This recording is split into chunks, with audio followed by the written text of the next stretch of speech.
제39장 산에 사는 염소가 언제 새끼를 낳는지 내가 알고 있느냐? 너는 암사슴이 새끼 낳는 것을 지켜본 적이 있느냐?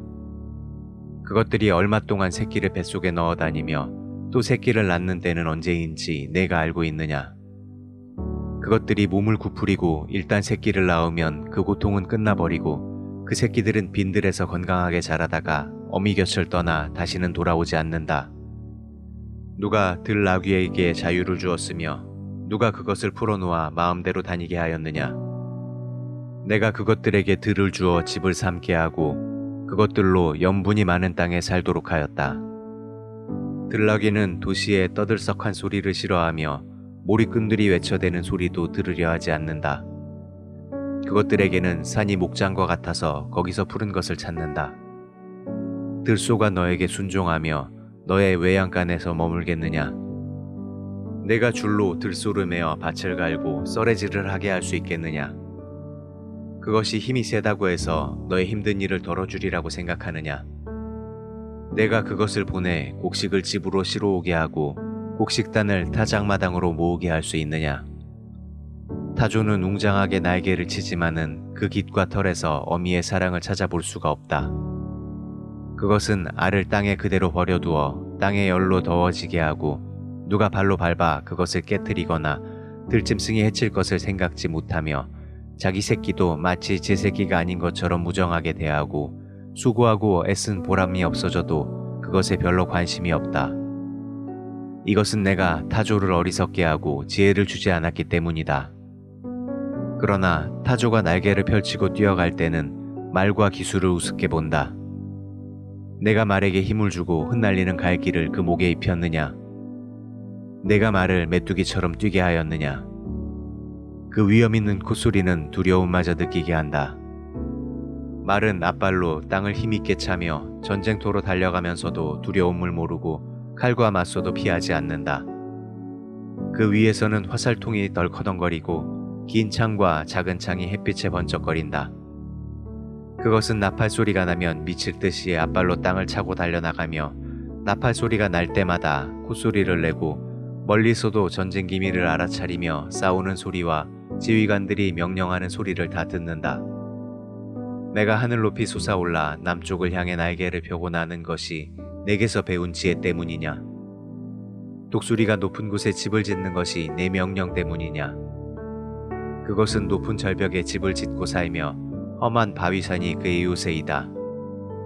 독수리는 거기서 먹을 것을 찾아 멀리까지 살핀다. 시체가 있는 곳에는 독수리가 모이며 그 새끼들도 거기서 피를 빨아먹는다.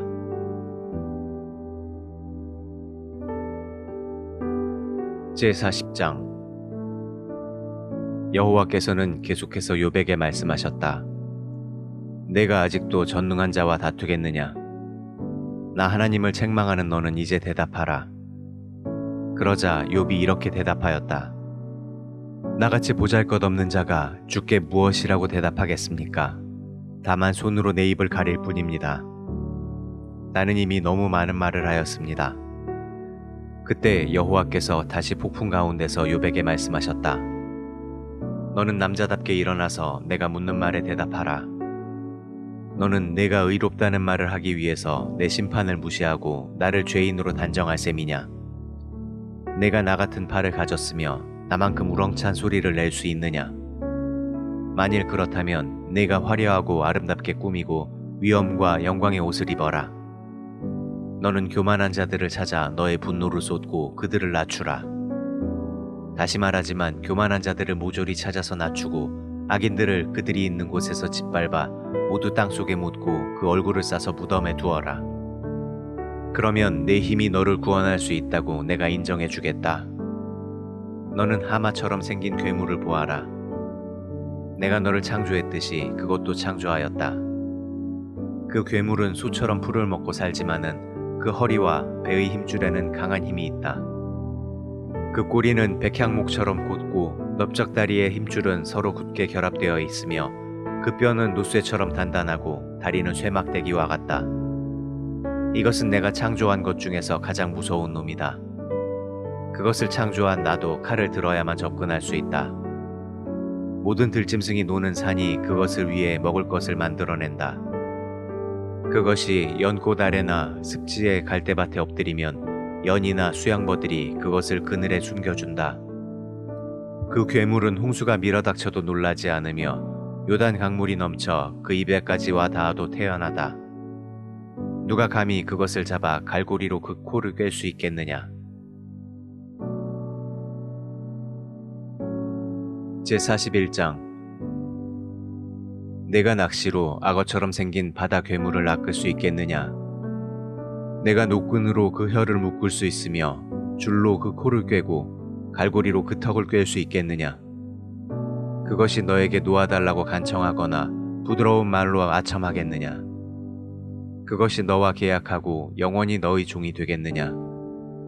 내가 그것을 새와 같은 애완동물로 만들어 내 소녀들과 함께 놀 수 있도록 메어둘 수 있겠느냐. 어부들이 그것을 잘라 상인들에게 팔 수 있겠느냐. 내가 창으로 그 가죽을 찌르거나 작살로 그 머리를 찌를 수 있느냐. 그 괴물에게 내 손을 한번 대어보아라. 싸울 일이 생각나서도 다시는 그렇게 하지 않을 것이다. 그것을 잡겠다는 생각은 잘못된 것이다. 그것을 보기만 해도 기가 꺾일 것이다. 그 괴물을 건드릴 만큼 용맹 있는 자가 없는데 누가 감히 나를 당해낼 수 있겠느냐. 나에게 준 것이 있다고 갚아라 할 자가 누구인가. 하늘 아래 있는 모든 것이 다 내 것이다. 내가 그 바다 괴물의 다리와 그 힘과 거대한 체격에 대해서 말하지 않을 수 없다. 누가 그 가죽을 벗기겠으며 누가 재갈을 가지고 그것에게 접근하겠느냐. 무서운 이빨이 빙 둘러있는 그 턱을 누가 벌릴 수 있겠는가. 그 등은 방패처럼 생긴 비늘이 서로 봉한 것처럼 밀착되어 있고 그것들이 서로 한데 붙어 있어 바람도 그 사이를 통과할 수 없다. 이와 같이 그 비늘들이 서로 꽉 달라붙어 있기 때문에 아무도 그것을 떼어 놓을 수 없다. 그것이 재채기를 하면 불빛이 번쩍한다. 그리고 그의 눈은 타오르는 불길 같고 그 입에서는 횃불이 나오며 불똥이 튀어나온다. 그 콧구멍에서는 연기가 나오는데 마치 갈대불에 가마솥이 끓는 것 같다. 그 숨이 숯불을 피울 정도이니 그 입에서 불꽃이 튀어나올 만도 하다. 그 괴물의 목에 있는 무서운 힘은 그것이 가는 곳마다 공포심을 불러일으킨다. 그 살 조각은 아주 단단하고 굳게 결합되어 있어 움직이지 않으며 그 가슴은 돌처럼 굳고 단단하여 맷돌짝과도 같다. 그것이 일어나면 제 아무리 강한 자라도 두려워 떨며 당황하지 않을 수 없다. 칼로 쳐도 소용이 없고 창이나 작살도 아무 소용이 없다. 그 괴물은 철도 힘없는 지푸라기처럼 여기고 노쇠도 썩은 나무처럼 여긴다. 그래서 화살도 그것을 도망치게 할 수 없고 물맷돌도 지푸라기에 불과하다. 그것은 몽둥이도 마른 풀처럼 보고 창을 던져도 우습게 여기며 그 배의 비늘은 삭은 파리처럼 날카로워 진흙 위에 타작기계 같은 자국을 남긴다. 그것은 솥에 물이 끓는 것처럼 바다를 휘저어 기름이 끓을 때처럼 거품을 일으키고 그 뒤에는 광채 나는 길을 만들어 바다를 온통 백발처럼 보이게 한다. 세상의 그 어느 곳에도 이 괴물처럼 두려움을 모르는 동물은 없다. 이 바다 괴물은 가장 거만한 동물도 얕잡아 보며 모든 교만한 짐승의 왕으로 군림한다.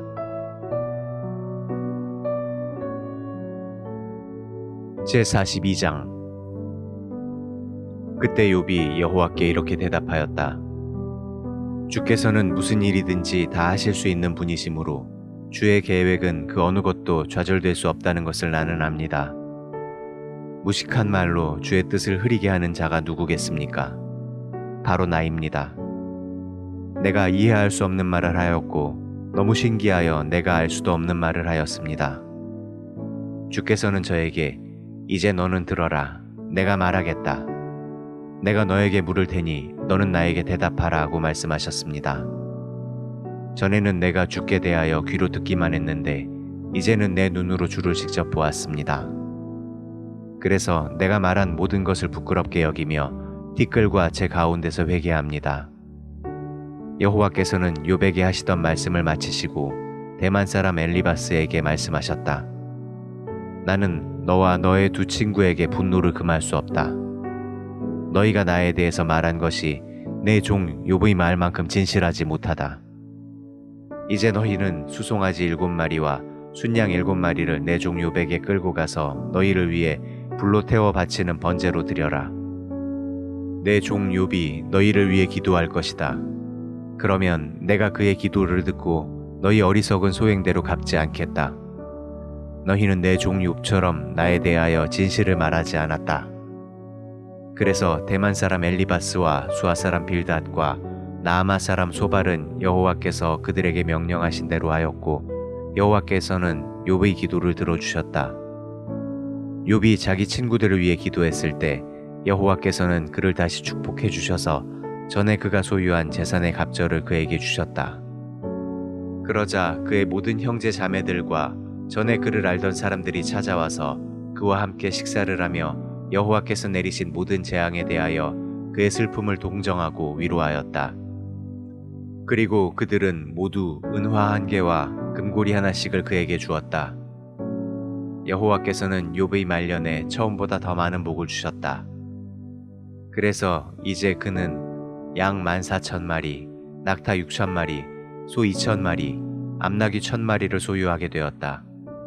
그리고 그는 7 아들과 3 딸을 낳아 제일 큰 딸을 여미마, 둘째 딸을 그시야, 셋째 딸을 게렌합북이라고 이름을 지었는데 그 온 땅에 욥의 딸들처럼 아름다운 여자가 없었다. 욥은 아들들과 함께 딸들에게도 유산을 분배해 주었다. 그 후 욥은 140년을 살면서 자손을 4대까지 보았으며 나이가 많아 늙고 수명이 다하여 죽었다.